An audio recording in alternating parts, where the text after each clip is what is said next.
Good evening and welcome to the CD5 Candidates Forum. I'm Todd Tucker. Glad to be with you tonight as we've got four great candidates for CD5 and they're going to be letting you know where they stand on the issues. We're brought to you by cheapdata.com, Mike McCauley for Sheriff, Robert McMaster for HD88, Miles Rahimi for CD5. He's here with us. Matt Moore, author of Foundations for Liberty, also Active Duty RX, Red River TV, Army Clean, and also we're on KZLS 1640 AM, The Eagle, and also at the OTU Bunker, Oklahoma TaxPayers Unite. So we're glad you're with us. Introducing our candidates tonight, I'm excited to be with these four great Americans, Shelley Landon, Miles Rahimi, Jake Merrick, and Michael Ballard. They have not seen the questions ahead of time, and we're allowing 2 minutes for responses. And so we're ready to begin? Let's get it on. Welcome.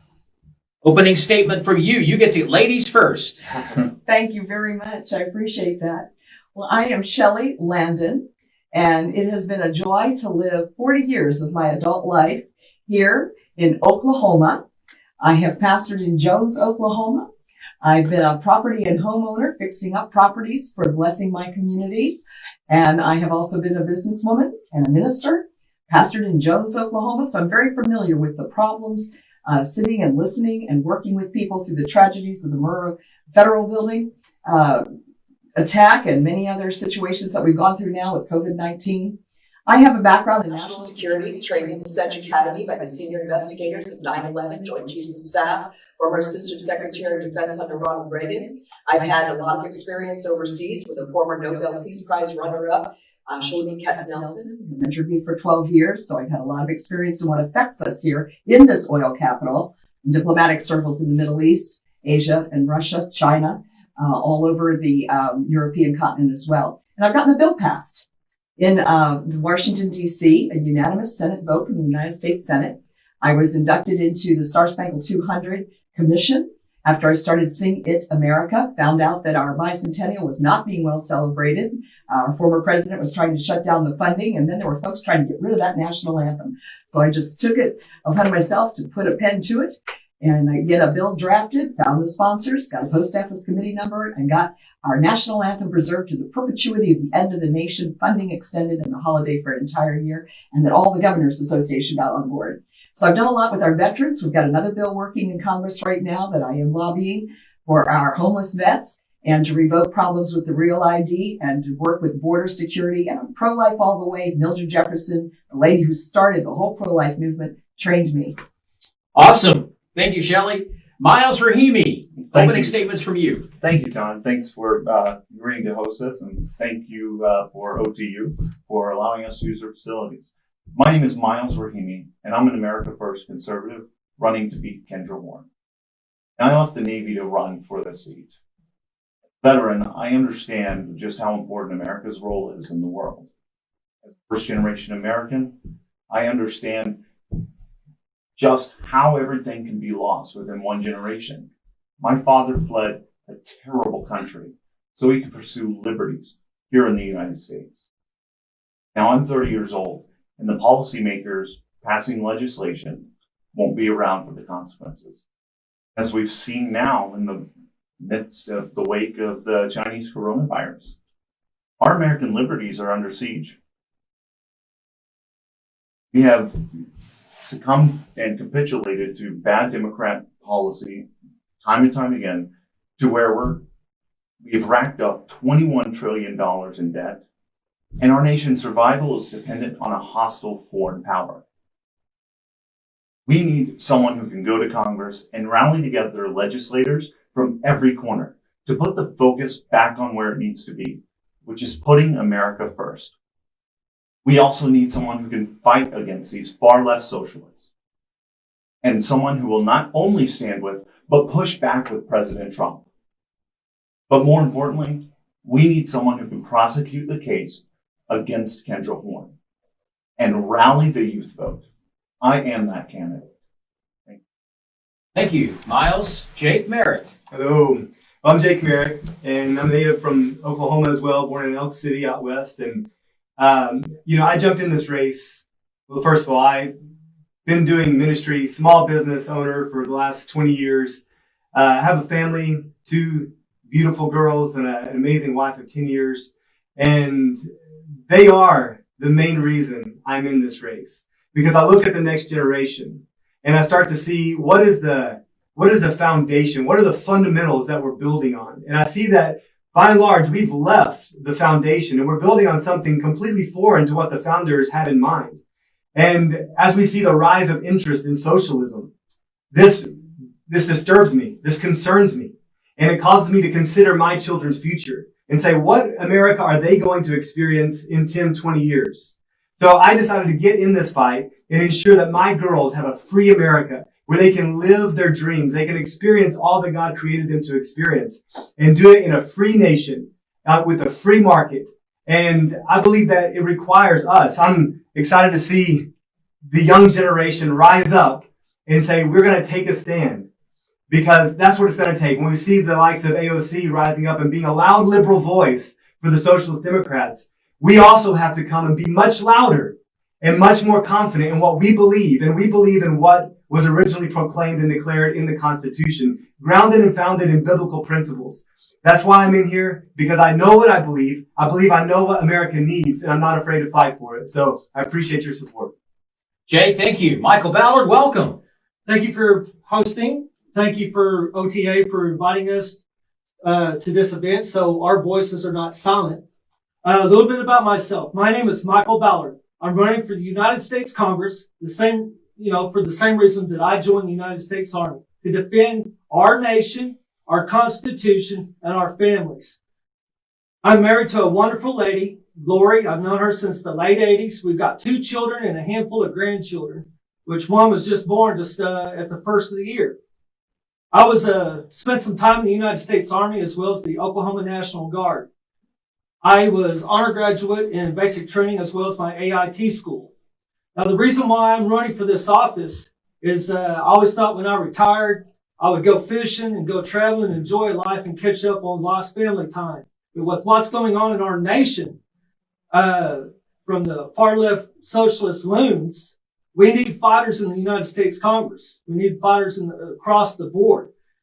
The forgotten men and women, the Constitution, President Trump, the silent majority, and the unborn all need an ally in our government. I want to talk about just for a moment. I'm not going to go into graphic details about abortions because we all know how babies are put to death. But I want you to think about one thing. The way they put babies to death, we wouldn't even be allowed to put to death the most violent monsters on death row, because that would be considered cruel and unusual punishment. So our unborn babies, they need a voice in our government as well. And that's just one of the main reasons why I'm running for the United States Congress. Thank you. Thank you. And this has been a wild and crazy year as we have dealt with COVID-19. I feel like we're living in the twilight zone, kind of. We are properly, I think, distanced. So if Big Brother's watching, I think we're staying far enough apart from each other. There have been some handshakes, but plenty of hand sanitizer. But this has been a wild and crazy year, and something that, mentioning having a grandchild born this year, this is something that I don't think any of us could have ever foreseen. And it's been interesting to see how our politicians and our people, our lawmakers in Washington, how our president has handled this crisis. Frankly, I was with some friends in Texas over the weekend, and we were talking about how we need President Trump more than he needs us. Mm-hmm. And so I think that the great people in this room all agree, and we're here to help our president go and gain another 4-year term and move. I can't imagine what would have happened if we hadn't had the Trump economy when this COVID-19 crisis happened. I think we'd be in a lot worse shape today than we are. So we started with Shelley for opening statements. We get to start with Michael on answering the first question. And this was something that was, I was just blown away that Kendra Horn was elected to the 5th Congressional District back 2 years ago. Just floored me. But this is That was then, this is now. And we've got some people that are ready to take her out. In 2018, she beat Representative Steve Russell. And Congressman Russell was a pretty popular guy. And just over 120,000 votes is what she won by. So it was not a landslide by any stretch, but it was a pretty decisive victory. Now, what are you planning to do to get more than 120,000 votes? For one thing, I plan on going out and actually talking to people during the campaign season. That's what I've been doing before the virus took place. You know, the lockdowns and stay away from human beings and all that. I was actually getting out talking to people, visiting with people, door knocking and all that. And that came to a halt. But now people starting to venture out of their dens now, and that's what I'm doing. Is getting my message out, and I'm actually going out and talking to people and addressing issues that people. One of the things that I hear a lot about when I'm out talking is people tell that I'm being sincere, that I'm not just telling them what I think they want to hear. Like we have a country saying is, I'm not peeing on your boot and telling you it's raining. There you go. Thank you. Jake. In 2018, Kendra Horn won by more than 120,000 votes. And by the way, I just want to note that on Election Day, Steve Russell won. But it was early voting and absentees that took Kendra Horn over the top. So what do you do to plan to get more than 120,000 votes? More than 120,000 people to vote for you in November? Well, I appreciate the question, Todd. I agree with Michael that you cannot overestimate the face-to-face, going out and shaking hands. Of course, we have a month left and you can't shake everybody's hand, but we like to go out and engage with people, with communities. We have several rallies scheduled for June that I'm excited about. Right now we have 4 solidified. One June 6th coming up in Bethel Acres at 11 a.m. And then we got down the road at Jones at 5 p.m. We're going to do a rally. So same day on June 6th. Then June 13th in Cromwell at 11 a.m. We're going to do a rally. And then we're going to go down the road to Wewoka at 5 p.m. and do a rally in Wewoka. And, we're planning on bringing in some music and barbecue and making it a community event and just getting a chance to connect with people and tell them exactly what are the issues we're running on, what we believe in, what we're going to be fighting for. But our campaign slogan from the beginning has been "Together we rise." And I sincerely mean that. I really want to connect with the people as a representative to know who I'm representing if I get elected. And I want to go out and connect with the people because it's all about all of us rising together. It's not about just me getting elected. It's about us as Oklahomans rising to this place where we know that our voice is being heard, that our values are being projected and fought for and defended in Washington. And so that's what I want to do, is stand before people, rub shoulders with people, get to hear from them what's important to you. And we're going to be doing these at the rallies again, June 6th in Bethel Acres and Jones, and June 13th in Cromwell and Wewoka. We have more coming. Sounds like a tour. Yes. Kind of like a concert tour. Miles. Well, you had mentioned that Kendra Horn won by 120,000 votes, which was her totality of votes. But the difference between her and Colonel Russell was 3,600 votes, less than 4,000 votes. And when he lost, he blamed it on, and I believe his exact words were, the 20% increase in millennial growth in the district. Is we know we're transferring our youth to our values to our youth. And really, it's going to be about inspiring the youth vote. I grew up in Oklahoma City, and I graduated Edmond Santa Fe High School in 2007. But I know this community, I know them well, and I know that we've become detached from our civic political duty. And it's about reinvigorating them in the reality that they can do anything they want. And most of our youth is going on to build businesses, to create lives. My neighbor said this very well, is through values, we build families, and families, we build communities, and through communities, we build nations. We're transferring our values, but we need to inspire our youth. And the same old stale Republican Party has failed to do that. And so going out there, I hosted a meet and greet on Tuesday, and I had over 24 people show up. And that's inspiring. And not only that, but there were young people there too. And I'm just really excited because I know that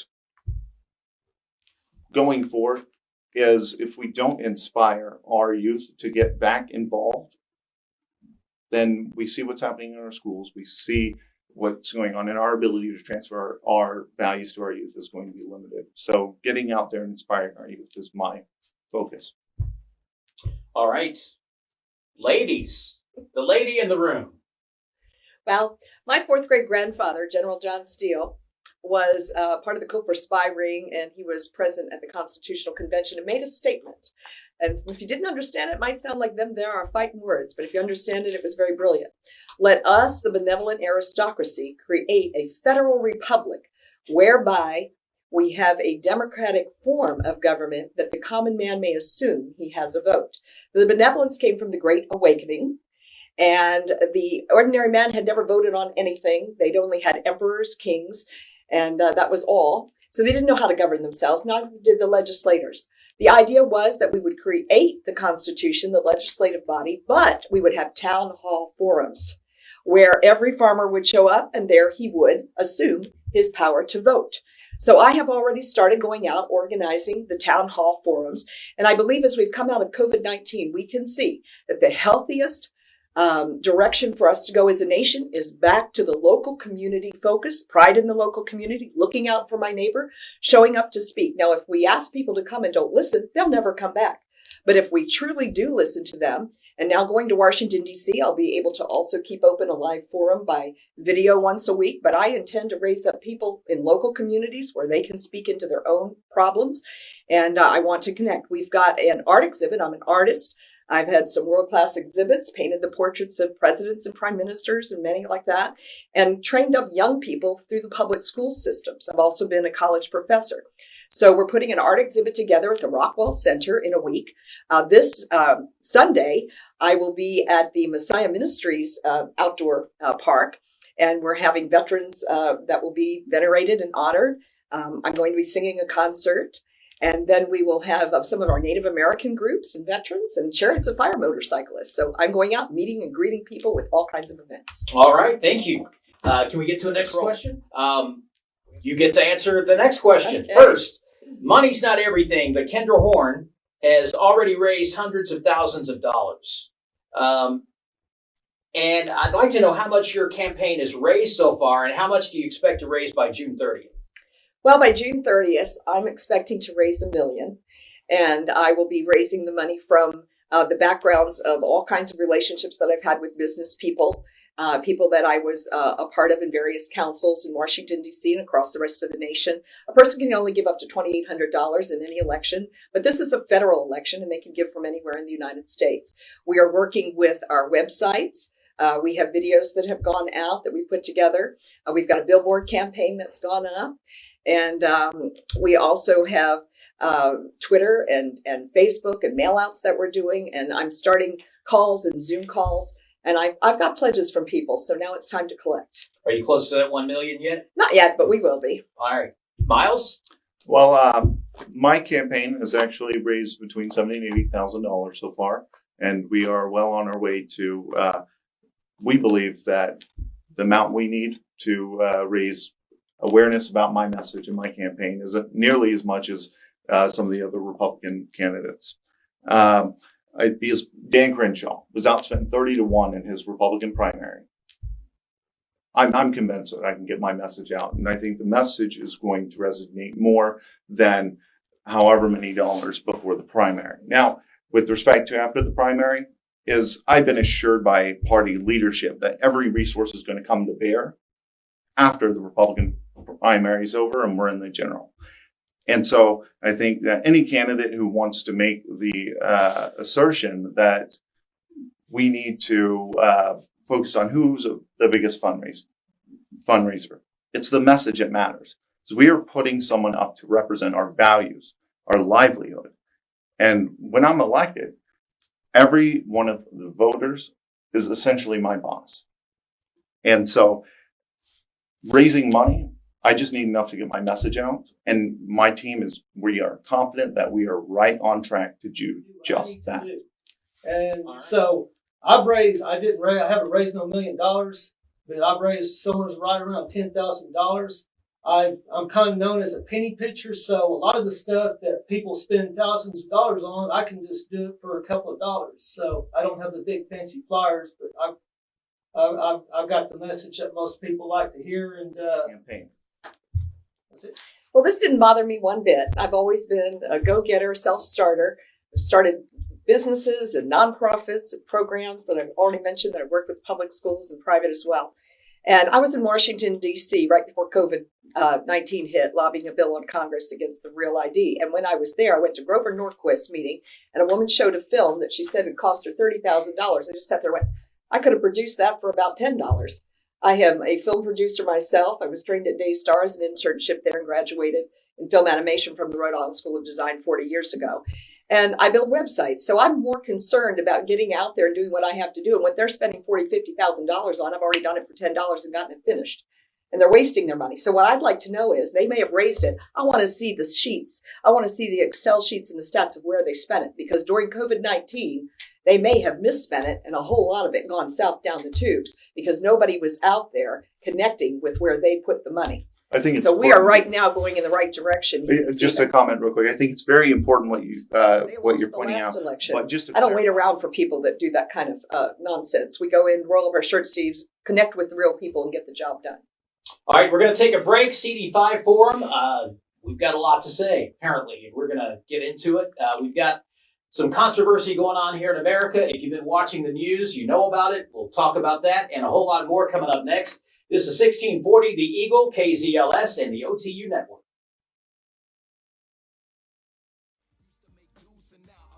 Welcome back. It's Operation Defeat Kendra Horn, CD5 Candidates Forum, brought to you by Chief Datacom, Mike McCauley for Sheriff, Robert McMaster for HD83. We've got Miles Rahimi for CD5. He's here. Matt Moore, author of Foundations for Liberty. Also, Active Duty RX, Red River TV. They're taking care of our sound, and we appreciate you guys more than you know. Also, Army Clean. So thank you to our sponsors. Also, I mentioned 1640, The Eagle. Shelley Landon, Miles Rahimi, Jake Merrick, and Michael Ballard, all here to answer questions.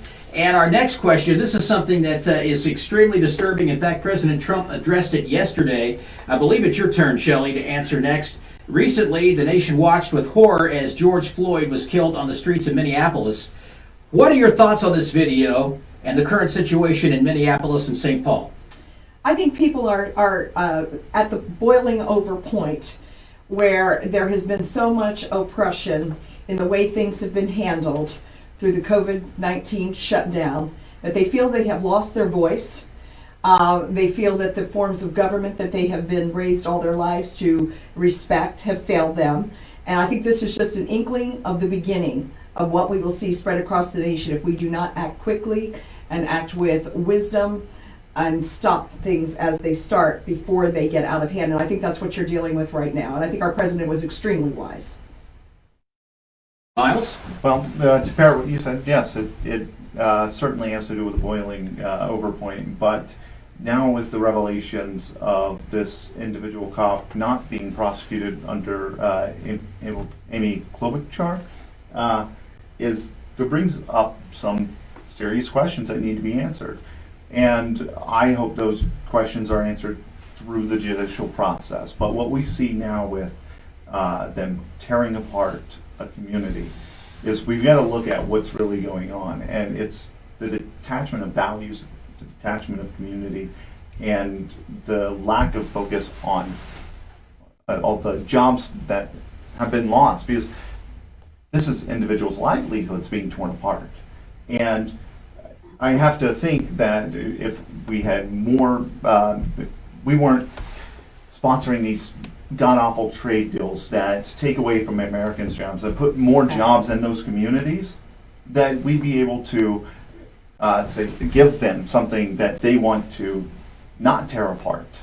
But is when these individuals, have lost so much, and like Shelley said, they feel like they have no voice. And they have no faith in the judicial system at this point. as they take to mob mentality. And that's very dangerous. And like I said earlier, we've seen, it's become apparent that our liberties are under siege, not just by the government, by these mob mentalities. So President Trump, I think he's very, him talking about activating the National Guard, I think that it is a very wise decision, because you have to bring law and order. And the fact that they abandoned a police precinct, that's disturbing. The orders coming down from the governor's office. What's going on there? And we need the judicial process to play out, and justice needs to be exacted. Jake? Absolutely. You know, George Floyd was murdered, and I think that's clear. I think everybody agrees with that. And it was very disturbing. I am thankful for, this is one instance where we can see the benefit of technology in everyone's hands to record this and hold people accountable, although we do recognize the danger in that. And when this is taken to its to an end, a certain end, an end that a lot of people wanted to go to. But in this instance, we have cell phones in everybody's hands recording what happened, and I'm thankful for that, because this was a crime committed by law enforcement that, like you said, Miles, judgment has to come by the judicial system, and we need due process, but we need it quickly. And I agree. I think that people have lost confidence in the judicial system, and there's a lot of question marks about our government in general, about what action will they take, and do they have our best interests in mind. But I also like to go deeper, and I like to look at our culture as a whole, and the foundation, once again, that we're on shaky ground. And I know for me, I was raised in a certain way with morals and fundamental values, where I'm not going to go loot a store because an injustice has been committed. And so what is causing, you have to ask why. This is not right, and it's very disconnected from the actual event, and it takes the focus off of the event and puts it on an entirely new situation, but it actually exposes something deeper in our culture and says, okay, what's really going on where we have masses of people committing crimes, looting, burning down businesses. And so there's something fundamentally wrong with the psyche and the heart and the soul of Americans that has to be corrected. So I believe that one key solution is we have to ensure government does its job, but then it has to get out of the way so that others can do their job, including churches. Essential. Essential. Yes. President Reagan said we're only one generation away from extinction, freedom is. So, and we're seeing that in living color right here in 2020. We're at that generation now. Absolutely. Yeah. That's right. This important election. So, Michael, your thoughts on the George Floyd video? Well, I've always been very pro law enforcement. I've always waited before I say something, when I see a 10-second last part of a video, before I say something, because usually it's not what it appears to be. Unfortunately, there's bad apples in every occupation. The vast majority of the people I served with in the Army were great people, but there were some bad apples. These cops were bad apples. I was shocked, and I was really shocked when I saw that there was nothing that led up to him that you can even question, even be treated that way. I had some law enforcement training through the military, and once the subject is subdued, handcuffed, and down, you're supposed to back off. That's what should have happened. He didn't deserve to die. He didn't die. He was murdered. He was killed in the streets. The he definitely deserves due process, speedy trial, but he needs to go away for a very long time. The three other individual cops that was there, they deserve to be fired too. They should have sat there and stepped in, put a hand on the shoulder, and said, "Hey, you need to back off, do something." And but as far as the looting stuff, I believe in peaceful protesting. Candles, song. We need a Martin Luther King type of individual to step up and say, "Hey, this is unacceptable." I know they mentioned something about Malcolm X. We're doing it X's way now, but that looting is unacceptable. All right, this is CD5 Candidates Forum on 1640 The Eagle, KZLS, and the OTU Network. I'm the establishment's best friend, not Todd Tucker here, the Candidates Forum for CD5. Glad to have you guys with us, and we've got some individual questions. So, now we're going to put you on the spot. First question goes to Jake. There have been questions about where you live. Do you live in the 5th District? No, I do not. I live about 4 miles west of the western boundary of the district, and so I know it's caused a stir. I didn't realize it would cause this much of a stir because I lived here in Oklahoma City for a long time, for 5 or 6 years, owned a business in Edmond, went to church, helped pastor a church in Deer Creek area. Very familiar with the culture, the people here, and I also defer to the constitutional requirements to run for this office, which is that you be 25 years old, a citizen of the United States, and a citizen of the state you represent, not the district. So it's never a requirement in the Constitution. I said if it's good enough for the Founding Fathers, it's good enough for me.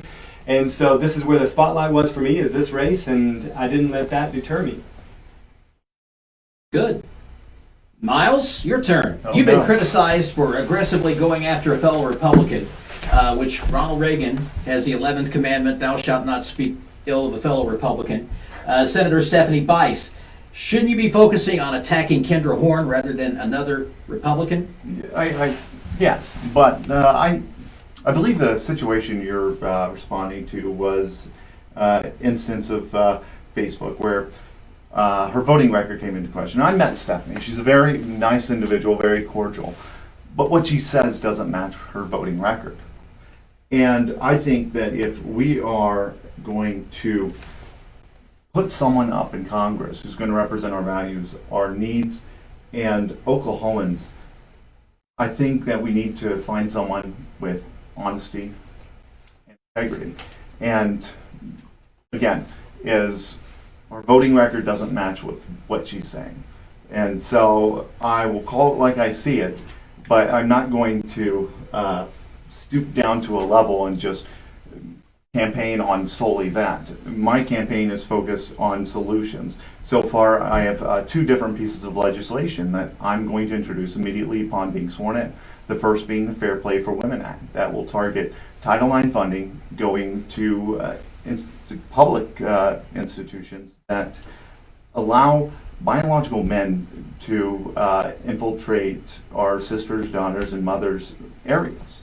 And then second piece of legislation that I put out is called the Tweet Freely Act. As we've seen now with the censorship in social media, specifically President Trump having the warning labels, the Tweet Freely Act will amend Article 230 of the Communications Act. And it will be able to have a clear distinction between platforms and publishers. And it will prevent federal funding from going into any institution that censors otherwise First Amendment protected speech. So I'm going to focus on my campaign, but I will call it like I see it. Okay. Shelley, in today's world, social media is, as you know, it's everything. And as we've gone through the COVID-19 crisis, that's kind of become our social, where we can't hug and touch and we can send videos and FaceTime. Technology has been a blessing, I guess, in this dark time of COVID-19. With social media being such an effective campaign tool, you've got less than 200 supporters on Facebook. How do you plan to compete online? Well, we put a new Facebook page together for the campaign, but I have had 2 very stout Facebook pages that have been going for over a decade, and they are very well visited, and they may not be in your polls of what you're looking at right now associated with Ballotpedia or with my campaign website, but they're stout, and everything that is put onto the Facebook for the campaign, it mirrors onto the other 2 sites as well. We are profusely on them. I'm Twittering every day. And posting also on other sites that allow you to post is the next part of our campaign where we've asked permission. We don't do things without permission. So I think social media is very important. I do watch parties and I do live broadcasts. Some actually participate from watching overseas that are American citizens on military bases and what have you that we've heard from. So we're just stepping it up even higher. But I do a lot of social media, and I believe that it is a focal point that we're going to pay a lot of attention to, even more so than we have. But I think what you're looking at is just very limited. It's new, and we decided to make the new site to go with the new website, but we're actually keeping up very strong on our other 2 Facebook pages and Twitters. And Very good. Instagram. And Instagram. Don't Yes. forget Insta. And WhatsApp. And TikTok. I don't think TikTok has reached the political world yet.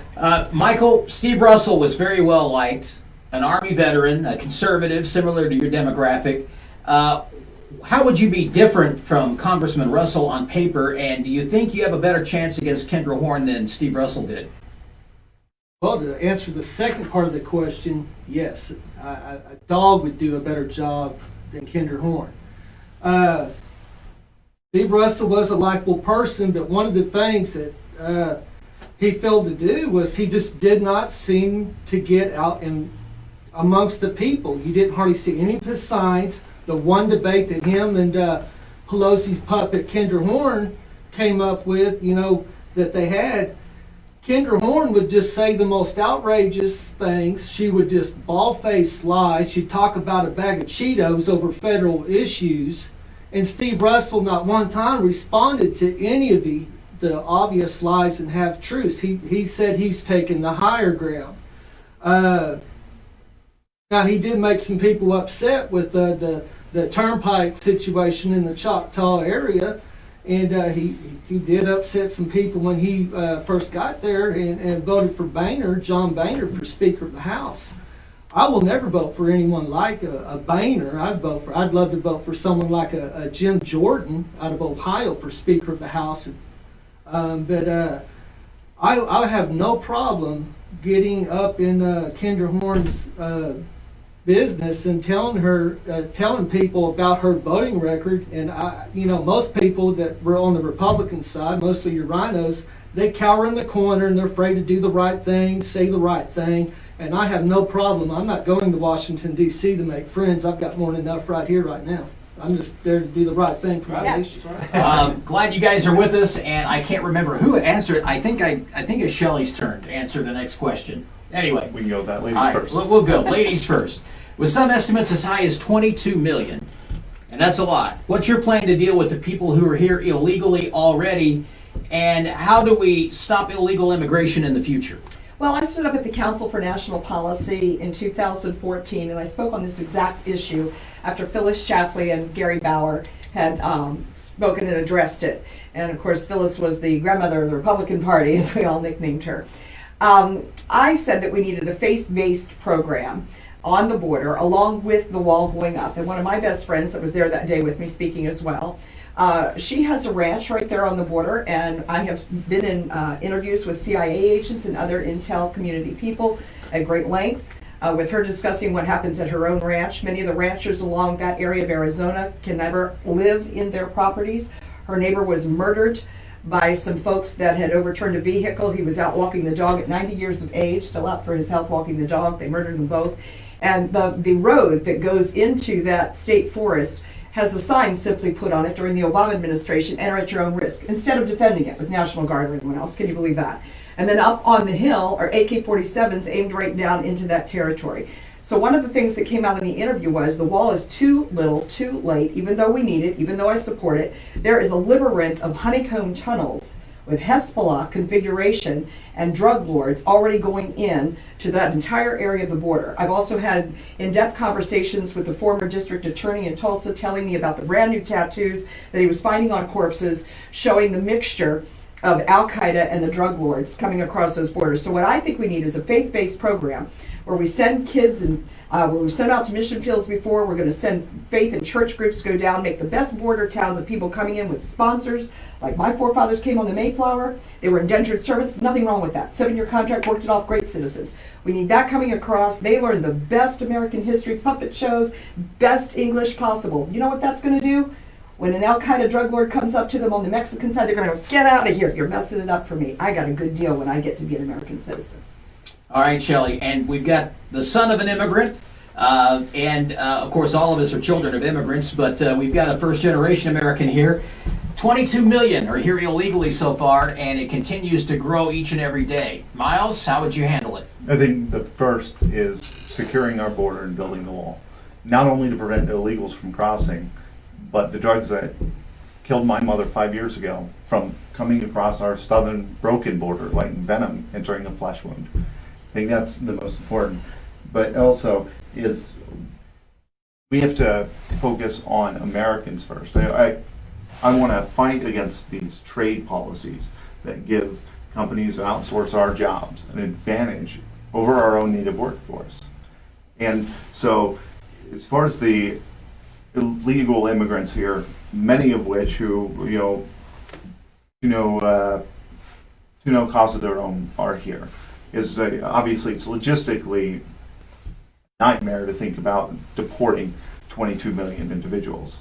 And I think that the local communities are best equipped to deal with those decisions as to if they're criminals, obviously they've got to go. But as far as people who have become integrated parts of the community, I think that's something that has to be answered at the local community level. But we have to stop this, like what we've seen with county jails, not allowing ICE to their facilities to deport criminals. I mean, how many lives have to be lost before we take back our sovereignty? And so securing our border and focusing on really rebuilding the communities and not just turning a blind eye to so many of these people who by no choice of their own came over here, because I'm so lucky to be an American. I know that because my father having come over here. And if you want to live out your American dream and you're not a criminal, there needs to be a pathway to citizenship because our immigration system is broken. And I'm just excited to move forward with my immigrant message. Jake, immigration, 22 million here illegally. How do we deal with it? Well, once again, I agree. We have to build a wall. I support President Trump in that. You have to secure the border and establish law and know who's coming across the border. But the question is, what about those who are currently here? I don't think it makes sense to round everybody up and send everybody back. Not only is that a logistical nightmare, but it would damage our economy, our construction economy, our farming economy. And so I don't think that that is the answer. I believe in documentation. I believe that those that are here need to be documented. And I believe that there are a lot of very good men and women who are over here who are contributing to our culture. And this is a sensitive issue, I know, when you start getting into this, but you can't deny that they are contributing to our society. But we need to make this legal, and we need to make sure that they're documented, and we understand who's here. In the process, those who break the laws need to be deported. They need to be dealt with and deported immediately. We have no tolerance for, especially those who are already here illegally, to commit more crime. But those who are here and have proven themselves to be an asset to our country, I think we can work with that. And so they continue to be an asset, but we help to get them on a pathway to citizenship, whatever that looks like. I look at the Bracero program that we had back in 1942 through 1964, the largest American contract labor deal with Mexico, and it was very successful. And I think that we could look at another legislation that would reintroduce a similar contract labor program that would help those who are here stay here legally and still continue to contribute to our culture. Thank you, Jake. Michael, how would you deal with illegal immigration? Well, I am for legal immigration. I am 125% against illegal immigration. I'm for the big, beautiful wall, like President Trump says. But I don't, and he's never one time said that he wants to build it from sea to shining sea. Only in certain places, a big chunk of the border, a wall is workable. Obviously, there's some places that you can't use a wall. I'm for the wall. I'm for high technology, drones, and more manpower on the border, border patrol agents as well as ICE agents and National Guardsmen on the border. Another thing that would help is shorten the time it takes for a legitimate person that would actually benefit and help out our nation and assimilate into our society, shorten that time. And not necessarily overnight, but instead of 10 years, make it a year or 2 years, something along them lines. You sit there, and it's not just illegals that's coming over here that wants to better their families. I mean, everyone wants to better life for their family. You got drug lords coming over, you got gangs, including MS-13, which is the world's deadliest gang. They did things that the Nazis didn't even think about doing. That's just how horrible they are. And you got terrorists, Islamic terrorists coming over here, and cut off the funding to sanctuary cities, and that would help a lot too. Michael, going on to our next question. It's now been revealed that the investigations against President Trump and his campaign were absolutely a coup, a deep state coup, and something that we watched. And I'd like to know who's most guilty of FISA-gate and what should be done with those who are responsible. Well, there is corruption at all levels of our government, including the halls of Congress and in Washington, D.C. And nothing is going to change in our country until people actually, I love a good investigation. But I don't, once the investigation's over with, well, there's wrongdoing, but we're not going to do anything to them. Things are not going to change until people get prosecuted for misusing their office. And I'd love to see them in Gitmo, at least in a federal prison, and not a golf course, but an actual prison chain gang type thing. That would start, maybe people scratch their heads and maybe think that maybe we shouldn't be so corrupt. But I hate calling him this because he didn't act like one. But President Obama and the rest of the click-clack ding-dongs up there in his administration were the ones that started this coup d'etat against an incoming president. Not one time has in our history there's always been a smooth transition of power from one administration to another. And it was so obvious, and the only reason why we know about it is thank God President Trump beat the Wicked Witch of the West and East, depending on what side of the Mississippi you're on. But President Trump defeated her, and that's the only reason why we know about just the deep state corruption that the socialists, and it wasn't just the Democrats. You had some rhinos, the Never Trumpers, that was in on that coup d'etat too. But send them to Gitmo. And that is another. I've got another question that I'd love to ask, but people are saying you can't send a former president to prison, and I say why? Why should any American be exempt from the law or above the law? And so. Just a quick question, and all of you can answer this as well, but do you think President Obama, if found guilty, or if proof is, which I think we're starting to find out, do you think President Obama should go to Gitmo? If you break the law, and not just, I'm not talking about going 5 miles over the speed limit and floating through a stop sign, but putting our national security at risk the way, and it wasn't just him, but you had a Bill Clinton that gutted our military in half, and sold us out to the Chinese in the 90s. But when you sell out our nation, you should go to jail. Treason. Jake? Yeah. Use the same standard they were using against Trump. We'll just use that. And they said no one is above the law. I tend to agree with that. And so, yes, if I think that, arrows point to Obama, to Hillary. The list is long of the deep state.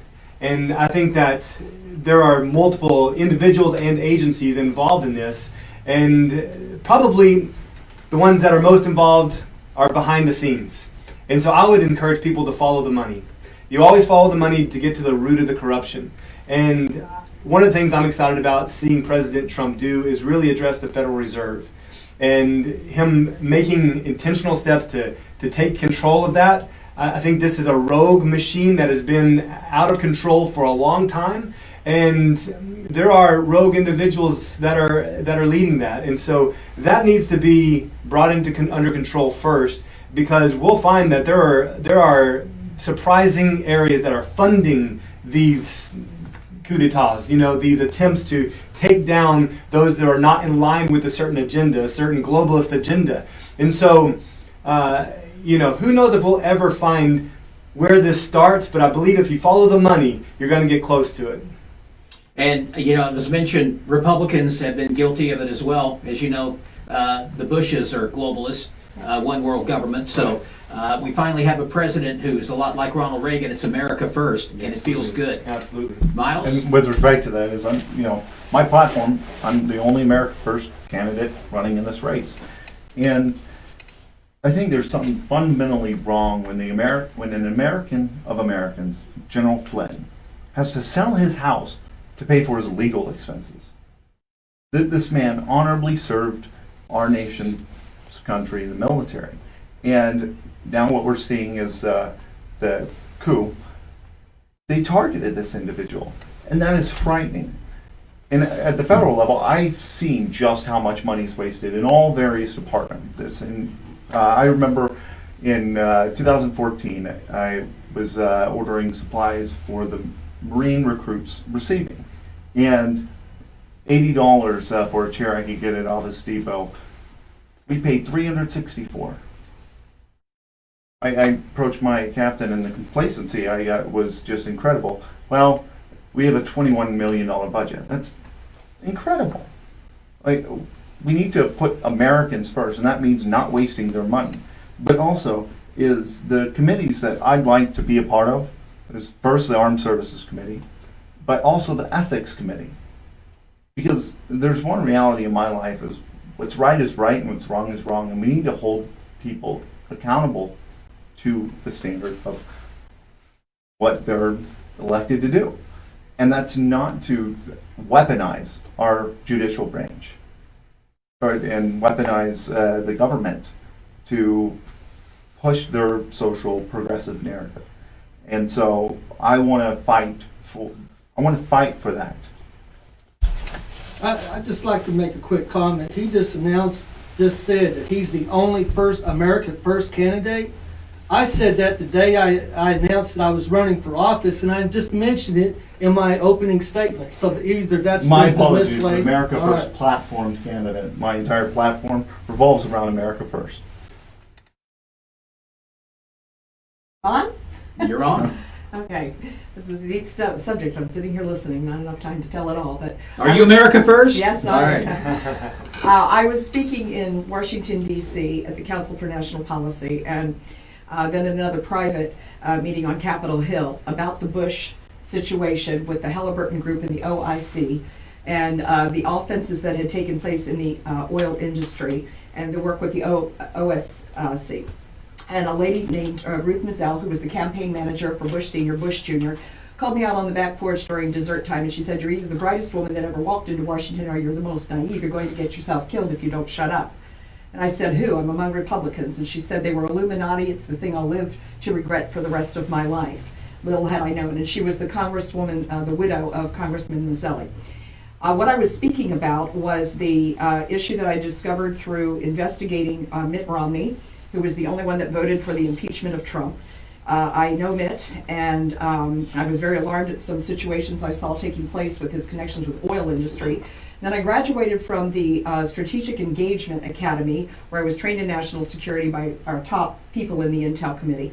And the assignment they gave me was to trace out the SDGS Suez configurations of LNG, liquid natural gas tanker illegal contracts. And they had gone through the SDGS committee of the Senate. And when I began to study it out, I found out that these illegal contracts had threaded us into terrorist propensity in every single one of our ports, including Catoosa, an inland port. So while I was working on this, I went to speak on the Hill during the impeachment crisis. I was invited to the Weirich luncheon, and I asked every man there, I said, these were governors, senators, congressmen, political activists, do you know what the OIC is? I asked it during the Trump administration's meeting at the RNC press conference. Not one individual in the room knew what it was, the Organization of Islamic Conference. Okay. Not to interrupt, but just quickly to answer the question was, who is responsible for this deep state coup? Do you believe that? Obama is, and Obama was one of the ones I took to task. You've heard the phrase birthers. an ABC newscaster, coined that phrase in my press conference at the National Press Club with Phil Berg, the Assistant Attorney General of Pennsylvania, sitting right there next to me, trying to take Obama down on his lack of birth certificate and citizenship. Thank you, Shelley. All right, so I guess we're at the point for closing statements here quickly, and we're going to go. Should I ask my bonus question now or after the? Okay, during this this quarantine or this social distancing, whatever you want to call it, people watched Netflix, and a particular Oklahoman who is now in prison in Fort Worth, Joe Exotic. Everybody, when I tell people that I'm from Oklahoma now, people ask about Joe Exotic. Everybody wants to know about it. Just quick one-word answer. Should President Trump pardon Joe Exotic? Shelley. I don't know. The jury's out on that. I didn't spend time watching Netflix. Miles. I was still in the Navy when that came out, and everyone knew I was from Oklahoma. Have you met the Tiger King? Yeah. But as she said, the jury's out on that one. Carol Baskin is definitely a player in this, but let's let the jury decide. I haven't watched a single episode, so I won't comment on that. I'll be different. No. All right. Okay, closing statements. We're going to start with Shelley. Well, I would just like to thank you for your vote.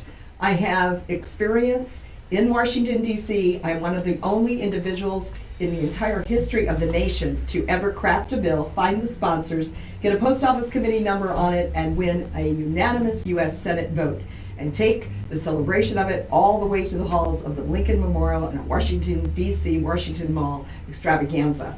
I have also worked in Oklahoma, in local and in areas that affect our government on the federal level, where I understand the processes. It's not just a local equation. That's what you elect your mayors and your state representatives for. The person you want to send to Washington is someone who knows how Washington works, is not afraid of it. Someone who will not take the chutzpah from either party. I am a red Republican all the way down the center, but I have eyes and ears to watch everything around me. And you want someone who knows what's going on in the global situation, because I'd like to take this Oklahoma and make it the global gas and oil capital of the world again, drilling deep thermal fuel 49,000 feet down. My mentor, Hayseed Stevens with Ness Energy, had a twin city program going with Israel that was working with those deposits on the southwest end of the Dead Sea. We've got those tributaries running through land here. So you need to elect someone who also knows what the equation is with the corruption going on in the oil industry and everything we do here, agriculture, energy, jobs, education. It all needs to come back to all American. Thank you, Shelley. And by the way, I was going to ask this question as well, and we'll just tag this on at the end. Will you support whoever wins the Republican nomination? Yes, I will. It's got to go red again. Miles? All right. Well, thank you for hosting this event. But I'd just like to say, 20 years ago today, I can go from living in a trailer with no running water or electricity, where I watched my mom continue the addictions that took her life, to sitting here with everyone here today. I think I'm proof positive the American dream's alive and well for anyone willing to fight for it. And I want to inspire others in that reality. The questions I want to ask the primary voters listening is, first, where is our nation heading? We are seeing rioting in the streets of Minneapolis, Chicago, with murder statistics that are just frightening to look at. And in our own districts, we see drugs on the streets that are destroying lives, neighborhoods, and communities. We know that, second, why do we continue to redraw the line in the sand and accept the new normal? We know that Alexandria Ocasio-Cortez does not represent the values that we're passing to our youth. But as a 30-year-old, I know how detached my generation has come to our civic political duty. Yet we want to send the same old stale and out-of-touch Republicans to Congress who won't be around for the consequences of their legislation. Like most Oklahomans, I didn't inherit any business, or I wasn't born into wealth, and I had to work and fight for everything I've got. The Republican establishment has failed you. They want to send the same old professional politicians and self-funded millionaires to represent you. It is the same mentality that lost this seat to Kendra Horn. My message is not to vote for me because I'm not Kendra Horn. My message is to vote for me so you know someone in Congress is fighting for you, you know someone is there that understands you, and you know that someone is there is one of you. My name is Miles Rahimi, Republican candidate for Congress, and I'm asking for your vote. I'm also asking for your support. Go to milesforoklahoma.com to learn more. Will you vote for whoever wins the nomination? Absolutely. Jake? Same here. I will support whoever wins the nomination. And on my platform, we talk about family first. And when I boil it down to what is the most fundamental unit of our society, it is the family. And I believe our families are in jeopardy. I think that you look at the riot in Minneapolis, that's proof positive. I think that you can sit here all day and make a list of things that are evidence that the family is being torn apart, that values are being compromised. And here's the thing, let me read a few quotes by our founding fathers. James Madison said, "A limited government alone is inadequate for our nation." John Adams said, "Our Constitution was made only for a moral and religious people. It is wholly inadequate to the government of any other." And Ben Franklin, "Only a virtuous people are capable of freedom." So my concern is this: we can spend a lot of time talking about certain issues. I have strong opinions on different issues. I believe we should abolish abortion. I believe we have to protect our First Amendment, our Second Amendment. I want to really push for vaccination choice. I believe in a strong border. I can go on and on about the issues I feel strongly about. But in the end, if we don't reestablish God as central in our nation, then what we have is people reverting to the next highest power, which is government. And that's why it makes sense to this generation rising up. It makes sense because God is not central in our culture. Therefore, the next highest power is government. There's a vulnerability we all sense that we need help.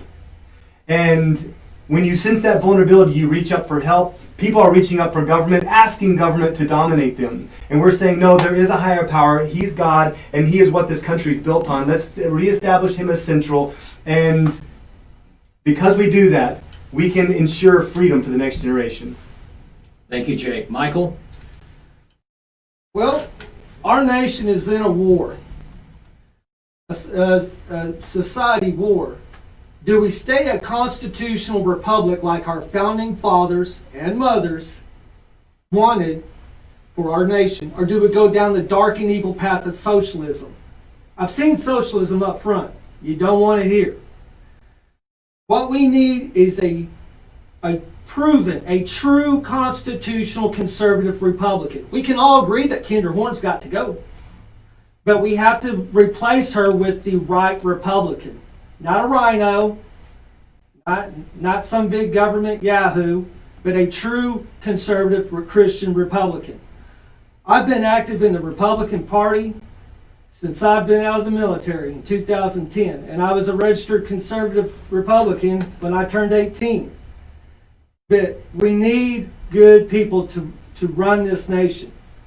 I encourage you to please go to Michael Ballard for Congress on my website and my campaign Facebook website and learn more about me. The forgotten men and women of this nation needs an ally in Congress. The unborn need an ally in Congress. President Trump, our Christians, our Jewish brothers and sisters need an ally. The forgotten men and women. I will be that ally, and to answer your last question, I will vote for any Republican that goes up against Kendra Horn. Now, there's 2 or 3 that I'll have to hold my nose doing so and say 3 Hail Marys afterwards, but I will make myself do that.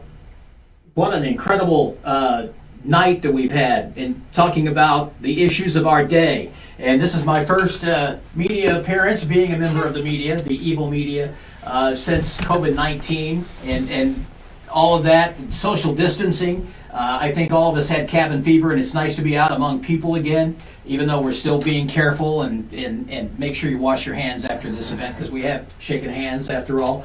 But this has been enlightening. We've got some great candidates running for Congress in the 5th District. Kendra Horn, Don't know how she got there other than I believe Congressman Russell sat down during that election and pretty much sat it out. And that's how we got Kendra Horn, who voted to impeach our president. Don't forget, Oklahoma has 77 counties. All 77 counties voted for President Trump. Kendra Horn voted to impeach. So in other words, to reverse the will of the people that she actually represents. Kendra Horn may have some money behind her. We know that it's a lot of liberal money, a lot of evil money, and it's time for her to go. And so I ask everybody to vote on June 30th. You heard, hopefully heard the earlier debate, and now you've heard this forum where we've talked about the issues. And so I think you're as you continue to narrow down your choices, these people are going to be out, they're going to be speaking, and they're going to be talking about why they should be the next congressperson to represent the 5th District of Oklahoma. God bless you. God bless America. Thank you to KZLS 1640 The Eagle for helping us to get this forum out. Also, the OTU Network. Let me holler out, shout out our sponsors again. Chief Datacom, Mike McCulley for Sheriff, Robert McMaster for HD83, Miles, who's running for Congress here, Matt Moore, author of Foundations for Liberty, Red River TV, who have kept us on and made us audible. We appreciate you guys. Active Duty RX and Army Clean. Thank you for being with us tonight, and we look forward to seeing you here in the future. Let's win in November. It's important.